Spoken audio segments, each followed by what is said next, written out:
자, 구약 결혼, 역대기상 결혼 네 번째 시간인데, 오늘 제목은 세 번째 기름 부음을 받아 이스라엘 왕이 된 다윗입니다.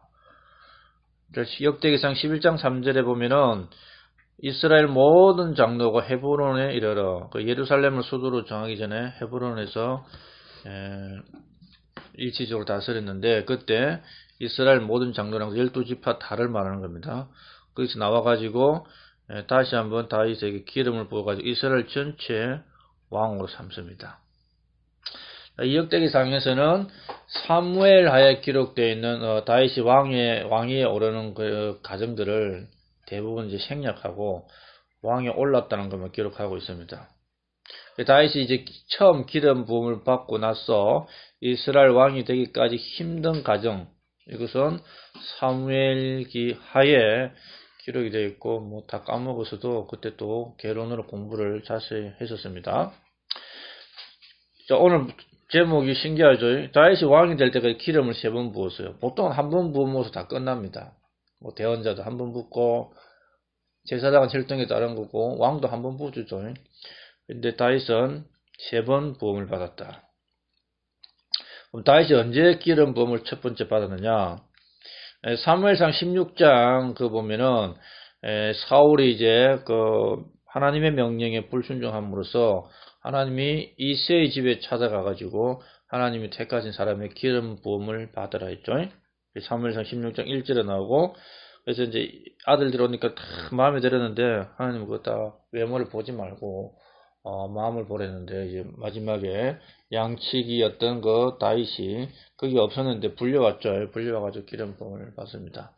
그게 하나님이 택하신 사람을 하나님의 대언자가 와가지고 왕이 될 것이다. 지금 왕이 된다는 게 아니죠. 왕이 될 것이다 하면서 기름을 부었습니다. 사울도 기름 부음을 받았죠. 왕으로서 기름 부음을 받았습니다. 자, 그게 이제 첫 번째, 하나님에 의해서 대언자가 기름 부음을 받은 거고, 대언자가 기름을 부어준 거고, 두 번째는 언제 또 기름을 부음 받았냐? 사무엘 하 2장 4절에 보면은 이제 사울이 죽은 이후에 11지파는 사울의 집안을 따르고 유다 지파만 다윗을 따릅니다. 그래서 유다 지파의 사람들이 다윗에게 기름을 부어가지고 유다 지파를 다스릴 왕으로 삼습니다. 이게 이제 헤브론에서 이제 7년간 거의 여기서 다스리죠. 그래가지고 이제 사울의 집과 다윗의 집안 오랫동안 전쟁이 있고 결국은 이제 사울의 집안이 망하고 온 이스라엘이 이제 다윗을 왕으로 세우는 과정이 역대기상 11장 3절 이 말씀입니다.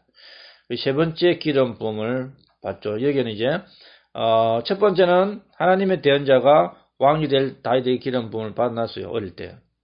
그리고 세월이 지나가지고 이제 11지파가 사울 집안을 따를 때에 유다 지파만 다윗을 왕으로서 기름 부음을 부었습니다. 그리고 약 7년 후에 이제 사울의 집안이 망한 이후에 온 이스라엘 왕으로서 기름 부음을 온 이스라엘 장로들이 나와서 붓습니다. 자, 이것을 통해서 우리가 깨달을 수 있는 것은 다 그런 건 아니죠. 다 한 부분 다 끝나요.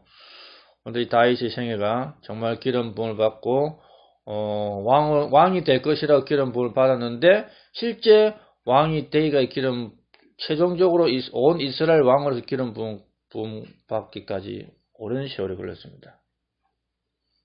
오랜 세월이 걸렸죠. 힘든 과정이 엄청 많습니다. 이것을 통해 우리가 알 수 있는 것은 하나님이 택한 사람, 하나님이 선택한 사람들이 나중에 이제 하나님의 사람들에게 인정을 받아서 인도자로 세워지는 것, 이걸 보여주는 좋은 예의죠. 하나님이 택해놨어요. 은사를 주시고. 근데 그게 이제 이런저런 이제 성경을 통해서 나중에 사람들이 인정한다. 그걸 우리가 볼 수 있고, 또 다윗의 생애를 통해서 하나님의 기름 부음을 받은 예수님께서 이 땅에 오셔가지고 고난과 고초를 당하시고 또 이 땅에서 떠나셨죠. 육신이. 그리고 나중에 이 땅의 왕으로 돌아오는 겁니다. 그 기간이 얼마나 돼요? 한 2000년 이상 기간이 되죠. 뭐 다윗은 뭐 몇십 년 기간이었지만. 거의 다윗도 20년 이상의 기간 동안 있었죠. 그래서 우리가 다윗의 그 첫 번째 기름 부음 받고 세 번째 기름 부음, 마지막 기름 부음을 받기까지 긴 시월이 있었습니다. 예수님도 성령을 통해 이 땅에 태어났습니다. 왕으로서. 근데 왕자에 앉지 못하고 배반당해서 죽임을 당하고 이제 하늘에 올라가셨다가 다시 이 땅에 내려와서 이 땅에 왕의 자리를 차지하고 이 땅을 다스리기까지 엄청난 긴 시월. 그럼 뭐 다윗은 20년의 기간이 20년 이상의 기간이 걸렸지만 예수님은 2000년 이상, 그건 뭐 100배 이상의 기간이 걸리죠. 그런 과정에서 이제 예수님이 기름 부음을 받은 왕이라는 것이 천연왕국에 딱 드러나는 겁니다.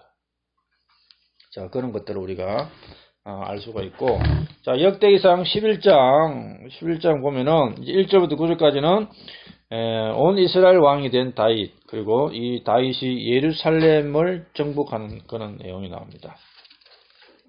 헤브론에서 7년간 유다 지파 왕으로 지냈고, 이제 온 이스라엘이 다윗을 왕으로 세움으로써 또 다윗이 예루살렘을 정복하고 예루살렘을 이제 수도로 삼는, 이스라엘 수도로 삼는 그런 말씀이 이제 9절까지고, 이제 10절부터 47절까지는 다윗의 수하에 있던 위대한 용사들에 대한 이름들이 쭉 기록되어 있습니다. 이 내용은 사무엘하 23장에 다 나오는 내용들이죠. 자, 그 중에 이제 17절부터 19절에 보면은 좀 재미있는 일이 나오죠. 뭔 재미있는 일이 나오냐? 언제 때는 정확하게 모르겠는데, 이게 왕이 된 이유인지 그인지 모르겠지만, 이게 지금 베들레헴에 블레셋 사람들의 수비대가 와 있어요. 그거는 지금 다윗이 자란 그 베들레헴 지역이 일시적으로 블레셋 사람들의 치하에 들어갔다는 내용이죠. 수비대가 와 있다는 거예요. 거의 통치하에 들어갔다는 겁니다. 그런데 다윗이 뭐가 마음에서 솟아오르느냐? 원래 그 베들레헴 성문 옆에 우물이 있잖아요, 우물. 그 우물을 내게 주어서 누가 마시게 하겠느냐? 왜 그 우물이 생각났습니까? 자기가 거기서 우물을 떠먹고 베들레헴에서 양떼를 기를 때에 그 우물을 퍼서 양들에게 마시도록 했겠죠. 양에게 줬겠죠. 그러니까 이 베들레헴 성문 밖에서 양을 기르던 그 목 가진 그 옛날에 그 때가 생각나는 거예요. 목동으로서 양을 키우던. 근데 그 목자로서 양을 키우던 그 아름다운 초원과 풀밭과 그 장소가 어떻게 되냐? 이 마귀를 따르는 블레셋 족속의 수비대가 지배하고 있는 겁니다. 황폐된 거죠. 목자와 목장, 그리고 양들의 그 평화로운 터전이 빼앗긴 거죠. 그래서 다시 그 옛날을 회상하면서, 야, 그때 그 우물에서 기름부터 우물물이 생각난다. 누가 나에게 이 우물물을 길어주겠느냐. 그러니까 자기의 생명을 아끼지 않냐고 정말 다윗에게 목숨 걸고 충성했던 3명의 용사들이 그 수비대를 뚫고 나가서 물을 길어옵니다. 특공대죠. 그 물을 기르러 가기 위해서 3명이 목숨을 내놓고 이 특별조가 그 수비대를 격파하고 가서 우물물을 길어오는 거예요. 대단한 거죠. 그래서 이 생수라는 것은 우리 이 땅에서 어떻게 이 영원한 생명수를 사람들에게 전해줍니까? 그 사람들 곁에 서가 있는 이 블레셋의 수비대, 마귀의 수비대를 격파하고 가서 우리가 생수를 전해줘야 되는 것. 어떤 그런 것들을 생각할 수 있는 내용들이죠. 자, 그래서 이 다윗의 용맹한 이 군사들을 통해서 우리가 뭘 알 수 있느냐? 다윗이 말한 그 한마디 말도 땅에 떨어뜨리지 않기 위해서 자기의 목을 내놓고 충성스럽게 우물물을 떠왔다. 그럼 그 말에 순종했다는 거죠. 그래서 하나님의 말씀을 우리가 땅에 떨어지지 않기 위해서는 그 말씀에 순종하는 것이 이 용사들을 통해서 배울 수 있고, 이 용사들은 다윗의 군사로서 정말 다윗에게 충성했죠. 자기 일을 돌아보지 않냐고. 그러면 우리는 어떻게 해야 되냐? 그래서도 예수의 좋은 군사로서 우리 일을 돌아보지 않냐고 이 다윗의 군사들처럼 우리의 목숨을 내놓고 우리의 대장이신 예수님을 따라야 되는 그런 것들을 우리가 적용할 수 있죠. 그래서 디모데후서 2장 3절 4절에 이런 말씀이 있습니다. 그러므로 너는 예수 그리스도의 좋은 군사로서 고난을 견뎌내라. 전쟁을 하는 어떤 사람도 이 세상 삶의 일에 얽매이지 아니하나니 이것은 그가 자기를 군사로 택한 자를 기쁘게 하려 함이라. 군사는 자기 일에 얽매이지 않습니다. 군사로 뽑은 그 사람을 기뻐한다. 주님의 군사는 주님의 명령에 복종하는 겁니다. 자기를 돌아보는 게 아니죠. 다윗의 군사는 다윗의 명령에 복종하면서 자기를 돌아보는 게 아닙니다. 대한민국 군대는 어때요? 대한민국 군대는 이제 징병제니까 복무 기간 동안 그 장교나 부사관도 마찬가지고 복무 기간 동안 국가를 바라보고 하는 거죠. 자기 일을 챙기면 안 되는 겁니다. 자기 우선이 아니죠. 그런데 이제 군대가 자기 일을 챙기게 되면은 이 군대는 이제 당나라 군대가 되는데 지금 북한이 그렇죠. 식량이나 모든 보급을 그 보통 사단이나 군단 내에서 해결하려고 이제 김정일 때부터 내려온 거죠. 왜? 국가 배급 체제가 끊기니까. 그러면 이거 큰일 나는 겁니다. 그러면은 국가를 위해서 부름받아서 국가에 대한 충성보다 자기들 이득을 챙기는 부패한 군대가 되죠. 그럼 그게 썩은 거예요. 위에 군단, 또 사단, 연대, 대대, 중대 내려오면서 그 보급분들 다 갈취하는 겁니다. 그럼 내려갈수록 적어지는 거예요. 그러면 군인의 사기와 이런 것들이 떨어지게 돼 있죠. 그것만 딱 보면은 군대 맛이 갔구나. 그러면 전쟁하면 그거 저는 겁니다. 아무리 무기가 좋아도 군대 내에 군인에 대한 이 국가에서 보급이 문제가 생겼다. 자기들 알아서 해야 된다. 그럼 근본적으로 한 단계를 내려오면서부터 부정부패가 만연하게 되고 이 군인들의 사기는 떨어지게 되고 이런 말할 수 없는 그 군대 내에 그냥 정신이 해이하게 되는 겁니다. 그래서 이 군사는 자기를 택한 자를 기쁘게 하고 충성해야 되는 거죠. 신실해야 되는 겁니다. 자, 역대기상 12장 봅니다. 12장. 자, 여기 이제 다윗의 군대가 이제 확장돼가고 성장돼가는 그런 이야기들이 나옵니다. 다윗이 이건 전에 다 했던 이야기니까 또 나중에 읽어보기 바랍니다.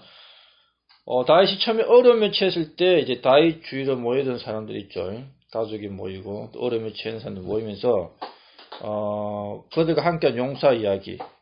다윗이 학대받을 때 친구가 되어주고 도와주고 이제 그 사람들을 위해서 왕위에 오를 수 있는, 물론 하나님 택해놨지만, 그 어려운 과정들에서 그 사람들의 도움이 있었던 거죠.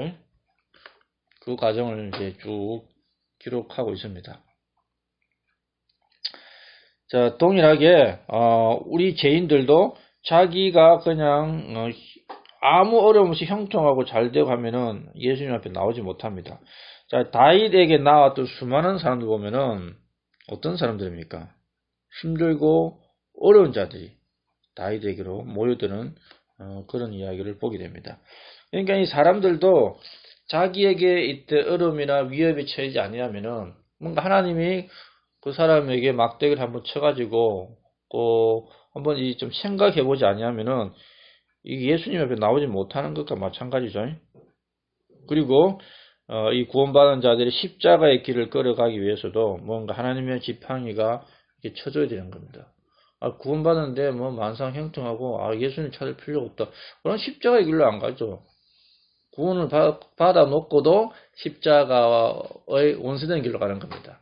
그래서 하나님의 막대기가 이 죄인들을 좀 쳐줘야 죄인들이 이거 하나님의 막대기가 나를 치는가 보다. 하나님 찾는 거예요. 그래요, 구원받는 거 대부분이. 안 그런 경우도 있긴 하지만. 구원받은 성도들이 이제 십자가의 길을 가려면 자의적인 헌신을 통해서 갈 수 있지만, 또 하나님의 지팡이가 이렇게 좀 쳐줘야, 또 이 십자가의 원수의 길로 안 가고 십자가의 길로 가게 되는 이런 믿음의 삶이 이루어지는 겁니다. 특별히 이제 역대기상 12장 18절 한번 보세요. 12장 18절. 이게 무슨 말씀이 되냐면은, 그때 그 영이 대장들의 우두머리 아마스에게 임함으로 그가 이르되 다윗이여 우리는 당신의 것이며 이세 아들이 우리는 당신의 편이니 평강이 있기를 원하나이다. 당신에게도 평강이 있고 당신을 돕는 자들에게도 평강이 있기 원하오니 당신 하나님께서 당신을 도우시나이다 하며 그때에 다윗이 그들을 받아들여 무리의 대장들로 삼았더라. 그러니까 이제 여러 사람들이 다윗에게로 오는데 다윗이 17절에서 네가 나한테 평화롭게 오는 거냐 나하고 싸우러 오는 거냐 물어보죠. 그러니까 18절에서 이 아마세가 아마세가 유명한 다윗의 신하 중에 하나고 장수 중에 하나죠. 이 하나님 영이 거기 임한 거예요. 그러면서 다윗에게 뭐라고 합니까? 우리는 당신의 것이고 우리는 당신의 편이다. 당신에게 평강이 있기를 원한다. 당신을 돕는 자에게 평강이 있기를 원한다. 하나님께서 당신을 도우기를 원한다. 이는 이제 아주 뛰어난 말을 합니다. 이건 이제 우리가 하나님께 우리를 구원하신 우리의 구원의 대장이신 예수님께 대하여 우리가 해야 될 일입니다. 자, 그 아마세와 여러 장수들이 이제 다윗에게 나왔을 때 다윗이 그들을 받아들였죠. 그 받아들일 때에 나온 고백이 엄청난 고백이죠. 우리는 당신의 편이고, 또 뭡니까? 우리는 당신의 것이고, 당신에게 평강이 있기를 원한다. 하나님께 당신을 도와주기를 원한다. 그 영이 임하면, 이게 하나님의 영이 임해가지고 된 겁니다. 그러면은, 자, 지금 성령이 임한 사람 누굽니까? 이 신약 시대에? 구원받은 사람이죠. 뭐, 방언하고 이런 사람이 성령이 임한 게 아닙니다.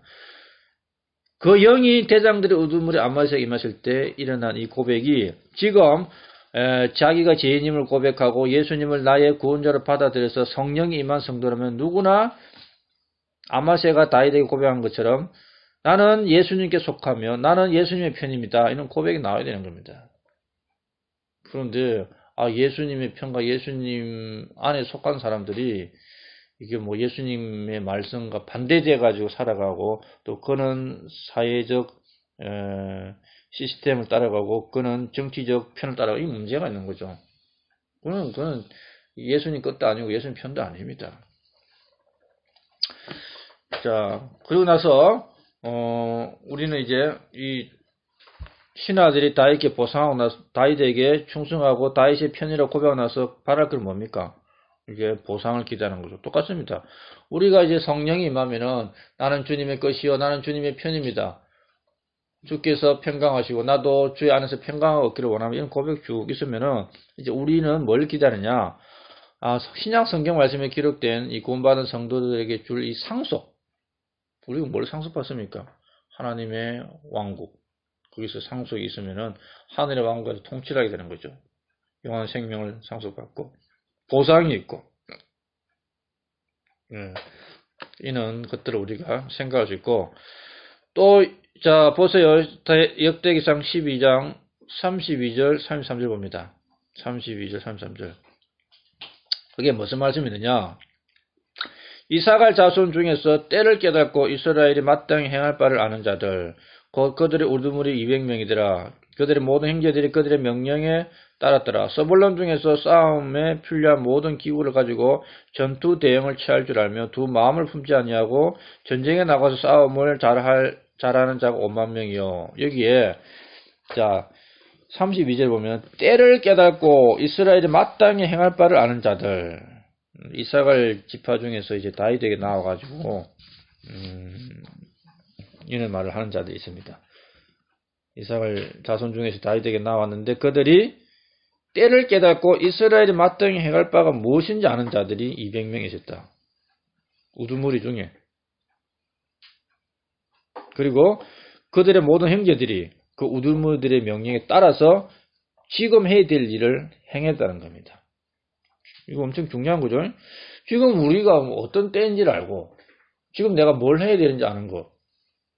내가 잘 때인지 깨어날 때인지 내가 말씀을 읽을 때인지 내가 세상을 따라 살아갈 때인지 말씀을 따라 살아갈 때인지 지금 예수님이 언제 오실 때인지 예수님 오심이 가까이 이랬다는 이 때를 아는 것. 때를 알고 그 때에 맞게 행할 바를 하는 것. 이게 중요한 겁니다. 때를 깨닫고 마땅히 행할 바를 아는 것보다 더 중요한 일이 없다. 지금이 어느 때입니까? 지금 무엇을 해야 할 때입니까? 이걸 모르고 살아가는 사람은, 모르고 살아가는 성도는 어리석은 자이다. 이제, 고린도서 6장 2절 보면은, 지금은 받아주시는 때요, 지금은 구원의 날이다. 이제, 이 세상 사람들이 때를 알아야 되는 거야. 지금이 구원받아야 될 때이구나.